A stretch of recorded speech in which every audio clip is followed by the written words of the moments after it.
Quel bail-vous? Bon, la semaine dernière, j'ai eu un pote, il m'a fait une de ses crasses, hein, mais laisse tomber la dinguerie qu'il m'a fait. Mais tranquille, au calme, on en a rediscuté sur Snap, dans le bueno, dans le bon, maintenant tout bien. Mais du coup, comme on a apaisé les tensions, après, j'ai mon pote qui m'a demandé, oui, en vrai de vrai, Martin, et en ça, est-ce que ce que je t'ai fait, c'est une grosse dinguerie ou il y a pire que moi? Je lui ai répondu, non, même pas, en vrai, il y a pire que ça. Il a commencé à faire les fris, il a dit, wesh, mais pardon, qu'est-ce que t'as fait pour qu'on te fasse pire que moi? Putain, j'espère que vous avez la rêve, parce que sinon vous allez me voir comme un mec super gênant. Bref, je lui ai dit, calm down, t'inquiète pas, je vais sortir une vidéo où je vais dire tous les pires potes, et cette vidéo, c'est maintenant, vous allez la voir. Juste 2 secondes avant que la vidéo commence, s'il vous plaît, abonnez-vous à la chaîne YouTube. On est tout proche à un poil de Yoku des 1000 abonnés. Si vous pouvez vous abonner vraiment juste avant mon anniversaire, ça ferait vraiment plaisir. Mon anniversaire, c'est le 1er juin. C'est faux, je suis né le 20 janvier. Mon anniversaire est déjà passé depuis belle lurette. Vas-y, Merlich, vraiment, j'aimerais bien dépenser les 1000 abonnés pour pouvoir être éligible à la monétisation. Et une fois qu'on va gagner de l'argent, laissez tomber les frères. Je vais vous sortir des concepts, mon gars.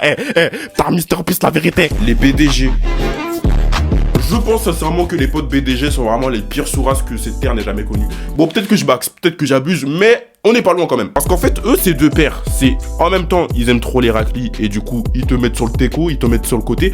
Et en plus de ça, ils sont rabaissants avec toi. Enfin, ils sont rabaissants que quand il y a des meufs à côté. Ah bah oui, parce que sinon c'est pas drôle. Toi, t'es là, t'es avec ton gadjo, t'es avec ton frère, ton frangito, si je peux même le dire. Mais dès qu'il y a une gadji qui passe, c'est foutu. Il te met que des sessions van, il veut que te rabaisser, il veut que faire genre. Mais dès qu'il y a un groupe de meufs, mais laisse tomber, là c'est mort là. Ah là, c'est foutu mon frère. Tu sais, c'est le même avec le lion avec un visage de truc là. Vous voyez pas de quoi je parle? Ok, super. Ou encore, tu vois, ça va, t'as un pote, c'est un BDG, mais il arrive quand même à capter quelques meufs ou tout ça, ok. Mais le pire, c'est vraiment les potes, c'est des BDG. Mais ils ont rien avec eux, ils ont jamais parlé de meufs, ils ont pas de meufs, ils ont pas de raclus, ils ont rien. Je sais pas, frère, tu veux nous rabaisser, mais au moins gère des meufs, je sais pas, t'es là, tu nous rabaisses, mais à perte, mon gars, t'es une pute en fait, tout simplement. T'es vraiment l'image du clown qui s'agite devant une reine. Ah, vous voyez pas? Toujours pas? Ok. Le pote qui force avec l'humour noir.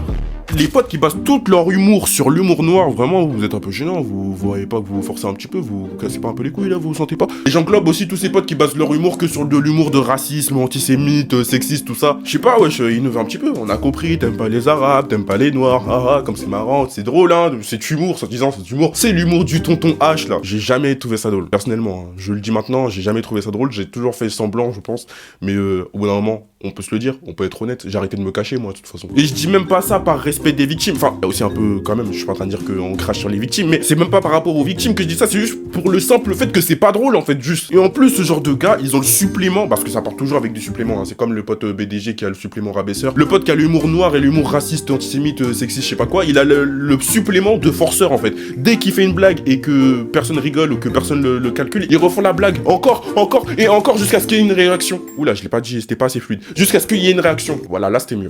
Les potes qui se sabotent eux-mêmes.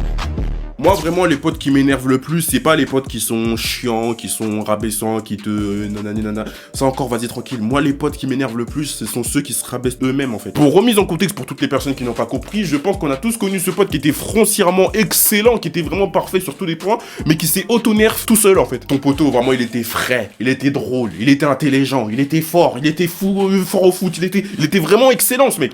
Mais il a sombré tout seul. Tu le voyais avant, il faisait du sport, il était en bonne santé. Maintenant, tu le vois, il fume des puffs. Tu voyais avant, il avait une gadji au collège, il était grave respectueux et tout. Maintenant, tu vois, il enchaîne que des meufs de merde. Ou alors, il la respecte pas. Tu voyais avant, le mec, il avait des principes. Maintenant, tous les week-ends, il est en soirée. Ton poteau, il avait peut-être l'occasion de signer quelque part au foot. Il a foiré parce qu'il avait la flemme. Tu le voyais avant, il était frais, il était mignon, il était knine. À chaque fois qu'il était de sortie, c'était pour choquer à chaque fois. Maintenant, tu le vois, il a la calvitie. C'était le premier à avoir le permis avant nous tous, mais il avait pris une location, il a fait un pet. Maintenant, il est endetté jusqu'à aujourd'hui. À l'époque du brevet, il a eu son brevet mention très bien. Maintenant, il est au chômage. Il a pas d'école, il a pas de diplôme, il a pas de stage, il a rien. Il est là, il se balade dans la rue, les mains dans les poches, crevé avec les étoiles qui faisaient un doux froufrou. Et il y a la ref. Vous avez la ref? Ah, t'as capté. Flash info sur le JT. Habitué à faire des émeutes contre les keufs, ça devient une banalité. Assurance quand tu viens du bois la paix. Partons, on peut se balader. Les anciens ont fait leur temps, c'est à notre tour. On tient l'honneur de la cité. Tu sais qu'on sait jouer de la guitare, c'est la cahier sur de la mélodie.